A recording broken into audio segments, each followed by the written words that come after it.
Heavy is the head that wears the queen's crown, a tale of two Bravo queens. Even when you do everything right, things still can go wrong. Let's delve into their respective relationships with NBC, Universal, and Bravo. And it's ironic, as I've been working on this compilation video for the past several days, it comes out that reality stars claim NBC Bravo concealed sexual violence, denied mental health treatment, and more in a bombshell lawsuit. How about the irony for the timing? It is a year of revelation, is it not? Let's get into it. Hey, this is Sensibility Speaks. Welcome to my channel. Thanks for stopping by, and don't forget to like, share, and subscribe.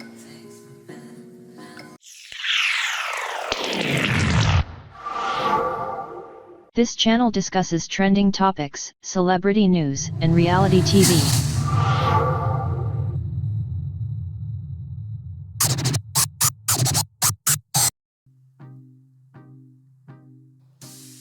Heavy is the head that wears the queen's crown, and let me repeat that.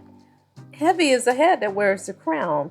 Besides the fact that each of these ladies have a larger-than-life persona, affording them the opportunity to essentially be stars of their respective reality shows and franchises, they have a few things in common. Now let's start with NeNe Leakes. Despite parting ways with NBC Universal, NeNe till this day is touted as the queen of reality TV, okay? And a former star of the renowned Real Housewives of Atlanta, which is a staple in the Black community, right? As it relates to reality TV. She was responsible or a large contributor towards orchestrating the original ensemble cast for ROA. And I'm going to circle back to that in just a bit. But let's move on. Now, Mariah was the star and pitched the idea for the popular Married to Medicine reality show that showcases Black excellence by way of highlighting African-American medical doctors, dentists, and I think they even had a lawyer on prior season, that one lady and her husband, and I think she's married to a dentist. So let's move on to the similarities that these queens, honey, and I'm going to call them queen bees, that they have in common. Their respective castmates wanted to dethrone them, and unfortunately, it worked in the case of Mariah and NeNe to a degree, which leads me to how these queens differ. Now, the major difference lies in how they handled their business as it relates to the legal side of things when it comes to protecting their intellectual property ideas. So let's start with Mariah first. She's the creator and former star and executive producer of Married to Medicine. She ended up having to file a lawsuit against Bravo back in 2021, alleging discrimination, breach of contract, and unauthorized exploitation of her show, her intellectual property. But the good thing about this sister is she had her ducks in a row. So let's listen to a little snippet and it will explain some things. Let's get into it. And initially when I pitched the show. Yeah, so let us know the story, because a lot of my listeners are reality TV fans, some are producers, and some are people who want to get in the business because they have content. Explain to us how you started from creating the show to pitch it to being on the air. Give us that quick recap. So they initially came to me for Housewives of Atlanta season 2. The season they was casting Cynthia. Initially. Oh, that's season 3 then. Oh, season 3. Yes, you're right. It was season 3. Yeah, you're right. Season 3. Yeah. So they initially, and Aiden was like giving me pushback, which I was shocked. You know, he was like, "How do you?" And because this is still unscripted TV, it was a little different. And initially, different careers kind of turned their nose down that unscripted. I'm just keeping it real. And it wasn't in Atlanta. It was kind of still new in Atlanta. So to make a long story short, he was like, you know what? I want you to get back to what you love doing. I know you love TV, but this isn't right for us. I'm like, this is perfect for us. And then he was like, well, just tell the story that you've been telling, which is the truth. It was like living, working, and playing with the doctors and everything. So I started doing I did my own treatment. I was pitching. I had been pitching before then, once I seen the show, but I made it better once I saw Housewives and saw it evolve, because you see the evolution of unscripted TV, like as it goes by. So I just kept pitching. They told me no. They told me they would initially, when I went to Bravo, they said they would never do, no, when I went to the production company, they said Bravo would never do a show that competes with one of the top shows on their network, which is Real Housewives of Atlanta. And I said, well, they have a lot of shows that are competing with it. But what I wanted them to say is what they ended up saying. They would never do a black show to compete. They already had a top black show. And that's the truth, out of Atlanta. That's the way they looked at it. And so I just pretty much said, okay, well, if they don't do it, somebody else will. It got better and better. I kept pitching to True Entertainment, Lauren Eskelin, everybody, and it got better and better. And they eventually saw either we're going to work with them or they're going to be a hellified competitor.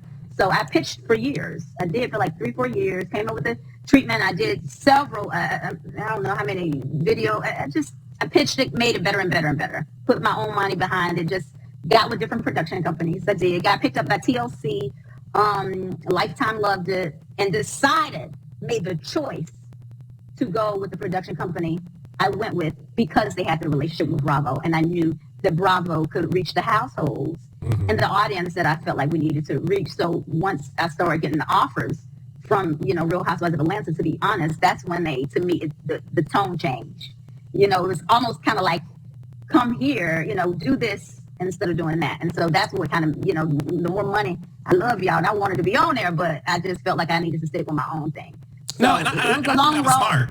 That was smart because one thing I always tell people is, and it's what you said earlier, delayed gratification. And I think we live in a world right now where everybody wants it now. And one thing I always tell people, yes, people want the microwave success. They want to put it in the microwave, push a button, and have it come out smoking in 15 seconds. Where one thing you and I can both attest to, because you and I have known each other for years. You saw me hustle as a little small-time producer child on that show. And I started my company. Small time. Well, you know what I mean, child. Yeah. You have to sometimes make it till you make it, child. Let the girls think you don't know what's going on, but you do. So. Right. That part. That part, right? That part. Play the game a little bit. Like we had to. Then they see you blow up. They're like, well, damn. Yeah, y'all was sleeping on me. But one thing about you that I always appreciated is you stood your ground. You created a show. It ended up on Bravo. What was it like when you realized Married to Medicine, a show you created, was a hit, but when we look at the credits, I don't see executive producer under Mariah's name. So I happen to see this particular comment under that video that I'm showing here. And when I say this brother nailed it, and he has a YouTube channel, The Xavier King Show. So I'm just going to read it verbatim. He says, Mariah is a star. Her personality and star power is out of this world. She deserves to be back on the show she created with creative control. They never allowed her to host trips, and they gave Heavenly more creative control than Mariah, and she was an EP and the creator. The production team at Purveyors of Pop mocked her by replacing her with Anila. It enrages me the way they blatantly disrespected her. She filmed the first 2 pilots herself on her own dime. The production company encouraged and fostered an environment where Mariah was always the target. The women knew how much the producers hated her, so they never built a genuine relationship with her. She casted the majority of the women, including Heavenly. She never deserved the disrespect that she got from cast and producers. Now, this I agree with wholeheartedly, except according to Mariah, she casted the entire original ensemble cast, okay? And those women did actually know her, or most of them knew her. And she ran in the same circles as these women because her husband's a doctor and she's a doctor's wife, etc. But again, I think the brother nailed it, and it's just a travesty. But the good thing about Mariah is, the point that I'm trying to drive home is, girlfriend had her ducks in a row from a legal standpoint. So let's close this portion out before we move on to NeNe. You know what? It hit me a little different. The first season, is when I was only like an associate producer on there. It hit me real different because you have to think, with my story, the whole reason why, my whole purpose was to see my name and to create a legacy, and to see the credits meant everything to me. They really, truly did. Because it's like a man loving you in the dark, but he don't want to bring you out in public. Like, I had done everything. I had created the show, cast every one of the people on there that you saw first. And so for me, I knew how hard I had worked. And to see, so it was really tough. It was really tough. And that's when I was like, hold up, wait a minute. And then took a step back, had to regroup and figure out the best way of approaching it without burning bridges and taking away from what I had worked to build. Because I think sometimes people do things to evoke emotion so that you cross yourself out. So I took a step back. It was really hard, though. When I saw all the work I had put into it, everything, and initially didn't see money because that meant everything to me. And I think sometimes people they minimize it. And it comes so hard as a minority. Nobody gives you anything. Mm-hmm. So, for me, it was just a whole different level of disrespect, honestly, because I felt like I had worked hard. And people love to say, well, you didn't negotiate this. No, it don't work like this. This is a different type of industry. And people the corporations kind of bully their way and do whatever they want to do. So I feel like I had done everything right, to be honest with you. We've always crossed our T's and dotted our I's, had great legal team. So I was really, it was a lot. It was a lot, nonetheless. But the one thing I tell you I did right was being on the show, because initially I wasn't going to be on the show. The first time I shot the show, the first time I shot Married to Medicine, Doctor's Wife. So I wasn't on it, and everybody said, "Well, you're Doctor's Wife. Why wouldn't you be on it?" But see, I thought I would be biased, so I wasn't on it. No, and I can't imagine that show without you. And you are and I don't use this word lightly either. You are a star. You know what? When people say, somebody had told me you had said that about me. I think it was James Knotts. He said, and I said, Carlos say that about everybody. I mean, Carlos, he loved big personalities. He said, no, Mariah. I promise you, he's sincere when he says it about you. I said, I love him. So he said, no. Carlos is like you. He don't play the radio. I don't. Listen, one thing you're right about, I do love everybody. However.org, I don't call everyone a star because not everyone is one. I love Married to Medicine. Not everybody on that show is a star. You are a star. Thank you. But you know what? Doesn't that make me and you even more stars? That we can see somebody's star power or lack thereof and still make it a hit show? Now catch that dirt. So we just heard Mariah Huq tell her story directly, how the network tried to isolate her from her own show and a production company tried to diminish her role because they didn't want to see this African-American woman have that level of power, just in terms of being a creator, an executive producer, and also being on the show as an actual cast member. So things worked out for her because, again, from a legal standpoint, she did her due diligence and she did her homework. Now let's transition over to NeNe Leakes. Her story is a bit different and it's a cautionary tale. Let's get into it. Why did you feel the need to sue Bravo, NBC, and Andy Cohen? First of all, I can't say that much about it because we are still, in our lawsuit. But I had a love and respect for them that I honestly don't think they ever had for me. Honestly. And to this day, I still respect them for what they do. They do it great. You cannot take that away from them. They're great at what they do. Absolutely. Unfortunately, I wasn't experienced enough to know that in a lot of these corporate places, they don't love you. I mean, you're here to work and then they can throw you out the door anytime they feel like it.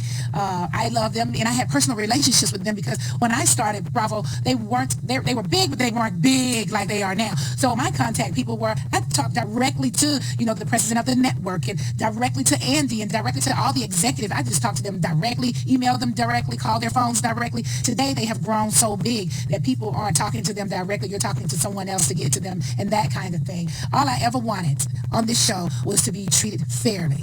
And a lot of girls and the people that work on the show and behind the scene know that there was things that just were not fair at all. And it pains me and hurts me deeply how I fought for some of the girls that are on the show and how they did not fight for me to stay on the show and how much I fought for them to stay on the show. That's very painful. And who exactly? The cast, period. Like, all of these girls know that there was unfair treatment because we all have been in group text messages where all of these girls have texted and said that they were feeling unfair treatment. They didn't get fair treatment. There's no secret. I have the text messages. They have the text messages. We've all been in group text messages for a very long time since we've been on the show, right? So I know the complaints. There's been times when we have complained and we all sat with the executives to talk about, things that we felt that were not fair. And I just felt like I wasn't getting fair treatment. And I feel like I should have been treated differently. And I should have been giving better, fair treatment. That's it. And I want you to know that I have always, from day one, been very open to sitting down and having a conversation to figure out how to work anything out, how to move forward, how to just anything that we could do to just move forward. I've always been very open to that. I can't say that the other side has been that way, but I have always been open. So I see a lot of people commenting and saying things like, why y'all can't work it out, or why can't y'all do this? I've always been open to working it out. I've always, people say, well, maybe NeNe didn't want to do. That's not true. I've always been open to working it out. I've always been open to having a conversation. They have never wanted to have a conversation, or they've never wanted to move forward in any kind of way. Is what led to it was that you were negotiating to come back season 13, if I'm not mistaken, maybe that, and allegedly you were offered a limited role to come back, a maximum of 6 episodes. That's right. Out of what we now know to be 20 something. And was that the start of you realizing that, okay, I'm not getting the treatment that I deserve as an OG, as the person who gives so much to the show, that you have these other girls who don't give y'all nothing, and they get 14 episode guarantee minimally. And here I am getting 6. Was that the moment you realized something had to be done? No. I realized a long time ago. Okay. And I think that, I'm not sure if they realized that I realized that I wasn't getting fair treatment. I knew it a long time ago. I had been watching it for so freaking long. And as time went on, my episodes, got less and less and less and less. It was like a phase out. You started out with 20 or 18, and you went to 16, and you went to 15, and you went to 12, and you went to 10, and you went to 8, and you went to 6. And I'm thinking, you guys are offering me 6 episodes. Like, no, this has nothing to do with I'm NeNe Leaks and I started from the beginning. It was just like, why am I being offered 6 episodes? Like, explain that to me. And the only explanation that I could get was that you're unhappy. So in my mind, you gonna tell me I'm unhappy? How can you tell me that I'm unhappy? I'm not unhappy. What do you mean? So listening to NeNe Leaks, obviously you can hear the pain and the disappointment in her voice, but she relied heavily on her other castmates to rally and galvanize behind her in order to save her job, so to speak. And it's quite obvious that the production team, Bravo, or whomever allegedly, had some type of angst toward her, or they did want to phase her out. But here's the thing that's disappointing with NeNe. If you listen to the previous segment where we listened to Mariah Huck, she had all of the legalese part together. She had sought out lawyers. She had drawn up contracts that Bravo allegedly was in breach of when they tried to phase her out. When NeNe approached Bravo, and I'm speculating here, but I think I'm right, but drop down in the comments and tell me if I'm not, that she approached Bravo with the treatment and the idea of the Real Housewives of Atlanta with this all-black cast. But the difference is with you just wanted to be on TV, NeNe, as opposed to trying to get some type of executive producer credits, as opposed to, I don't know if she could have gotten full-blown creator rights, but at least have been an executive producer, okay? But that was her naivete. She was naive in that respect. And so that's a cautionary tale for NeNe. You have all these great ideas, and then I'm going to touch on a couple things, and after we listen to a little bit more, she gave out all of these great ideas only for Bravo, allegedly, and others to reap the benefit of it. But let's continue. I just get 6 episodes because you think that I'm unhappy? Why am I unhappy?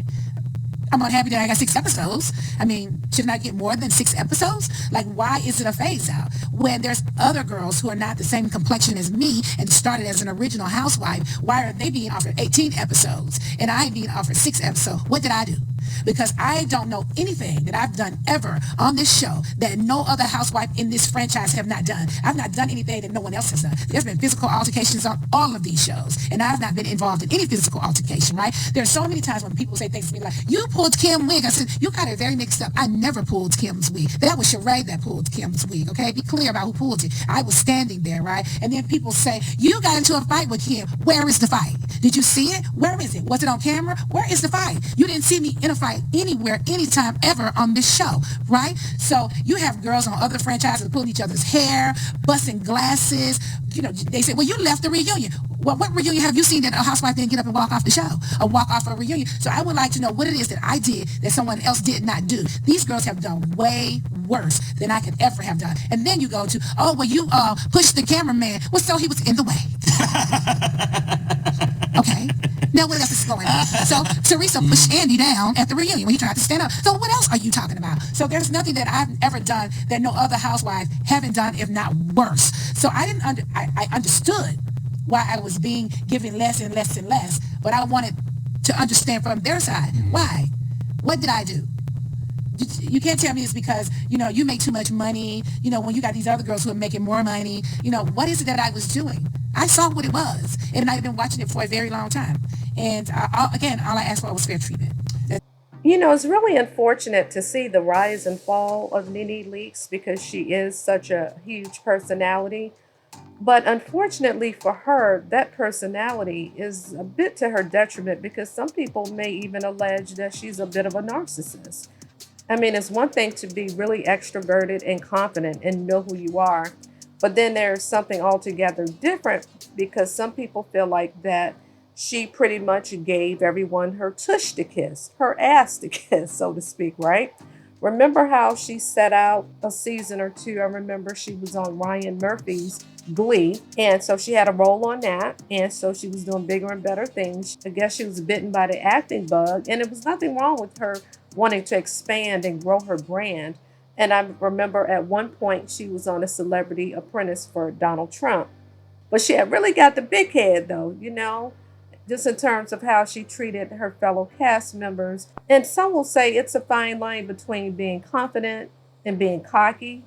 But in NeNe's case, I think she kind of told the line toward being a bit cocky and talking ish to her fellow castmates. And we know that's the house that she built. But you do have to have a level of humility as well, because when you get that haughty and big headed, people love to see you fall. And it's just unfortunate. I believe she filed that lawsuit April of 2021 or 2 against Bravo and NBC Universal and the network executives, including Andy Cohen and other related parties. At the time, she accused them, including the production companies True Entertainment and Truly Original, of violating federal employment and anti-discrimination laws, right? So, according to the court documents, it's interesting because supposedly the lawsuit ended back in 2022, but now listening to her on Carlos King, I guess they're still in pending litigation. But at the time when they said that the lawsuit ended, it said that the reality star NeNe dismisses this action and all claims asserted by Leakes without prejudice. And it said all parties consent and stipulate to the foregoing dismissal, the document reads. No party will seek recovery of costs or attorney's fees in any submission in court. And this situation is a joint stipulation dismissal without prejudice between all parties. Leakes therefore can resurface this case down the road if she chooses. Okay, so maybe she reopened it.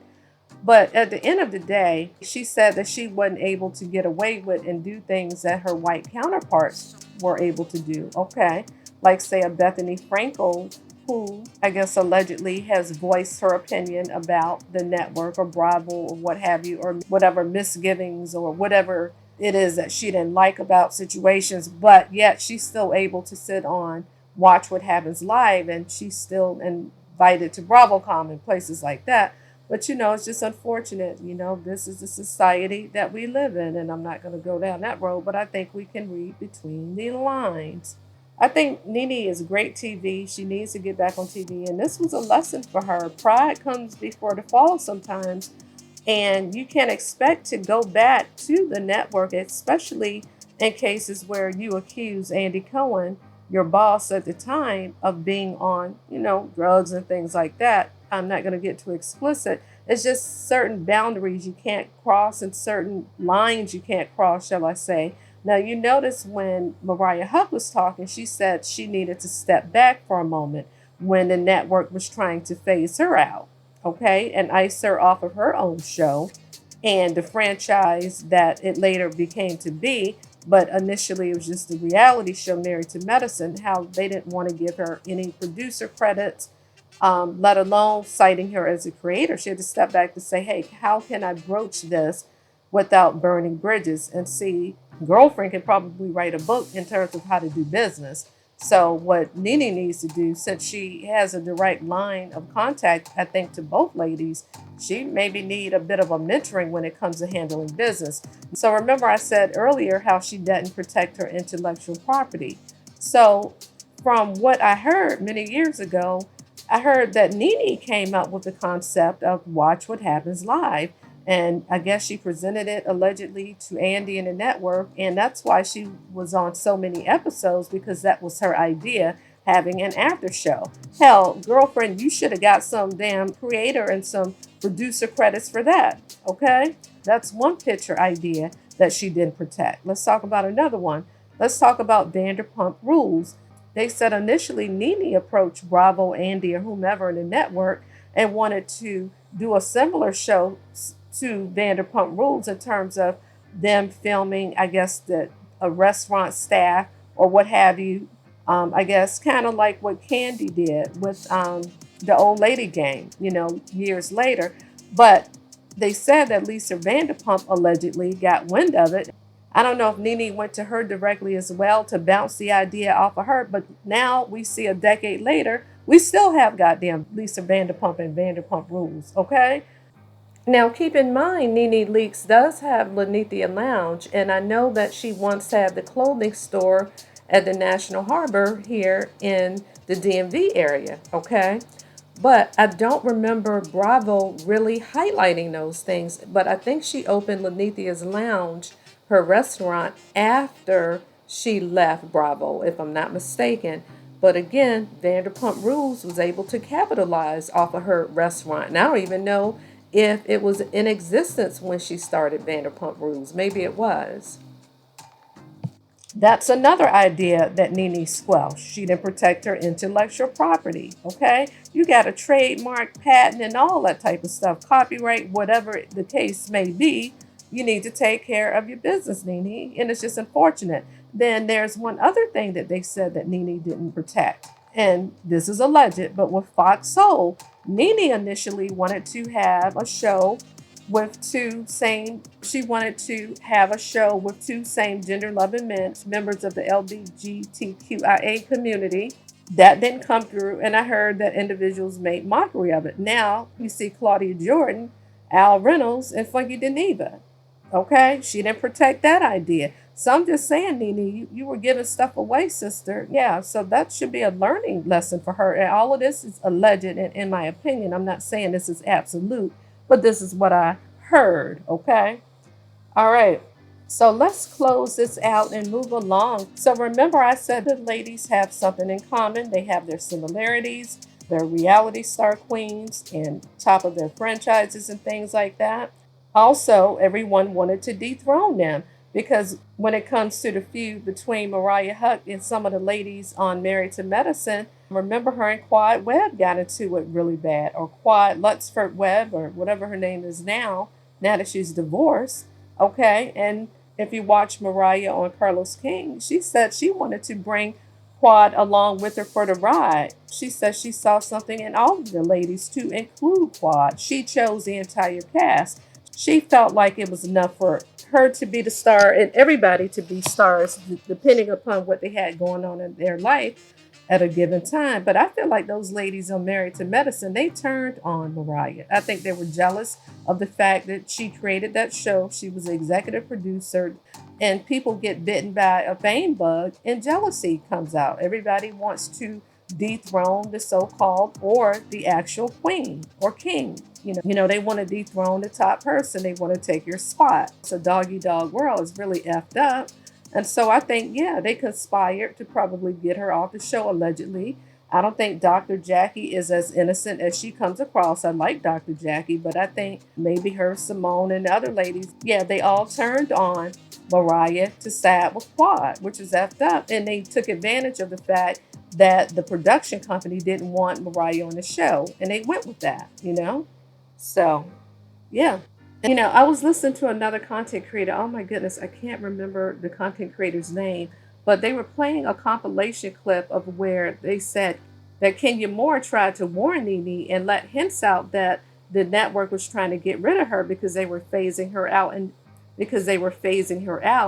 and they were decreasing her episodes and they were phasing her out. Okay, whatever the case, Kenya tried to warn NeNe, but she missed the context clues. Okay.